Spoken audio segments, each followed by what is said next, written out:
Because people, presumably Republicans or independents, the people who voted for Brian Kemp did not also vote for Herschel Walker, or else Herschel would be further ahead, right?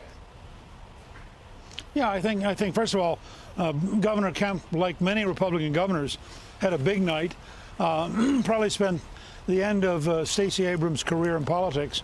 I think that Herschel did not get all the votes that the governor did, obviously, or that race would be over. So it looks like it's going to go to a runoff. Governor Kemp has a huge ability, I think, to influence that runoff. And this will be the second time that Warnock's ended up in a runoff. So I don't know what that says about how narrow the margins are in Georgia. Right. But everywhere in the country, governors had a big night. Kemp is an example. But you look at the scale of the Republican governor victories. That's something, we did not do as well in the House and Senate as I thought we would do, and as I said on this show I thought we'd do. So there's a lot to study about what happened. We did very well with governors, and in that sense, it was a huge night for Republican government at the state level.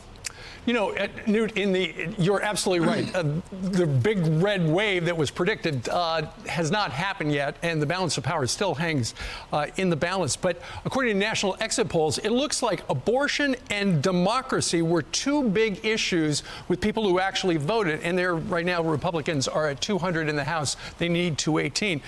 So abortion and democracy were foremost in people's minds, but in the run-up, everybody was just talking about inflation.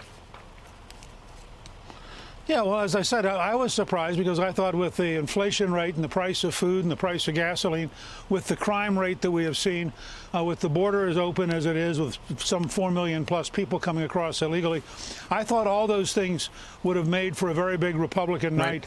And I have to say, much as I think it's despicable, the Biden strategy of demonizing Republicans and attacking Republicans and defaming Republicans, I think did have an impact and will probably become part of the definition of the Democratic Party. Sure. There was a red wave, though, in the state of Florida. Ron DeSantis is going to wind up winning by close to 20 points. I think Governor DeSantis is the biggest single winner of the night, and he will almost certainly become the rallying point for everybody in the Republican Party who wants to move beyond President Trump, which would make for a pretty remarkable race. DeSantis did very well, but so, frankly, did Marco Rubio, who did almost as well. And President Trump was in Miami with Rubio 2 nights before the Republicans swept Dade County, which, as you know, is unheard of. Governor Bush once did it, but other than that, Republicans have never had the kind of margin in Dade County that both Rubio and DeSantis got. I think DeSantis is the biggest single winner of the night, and that's going to resonate across the whole country.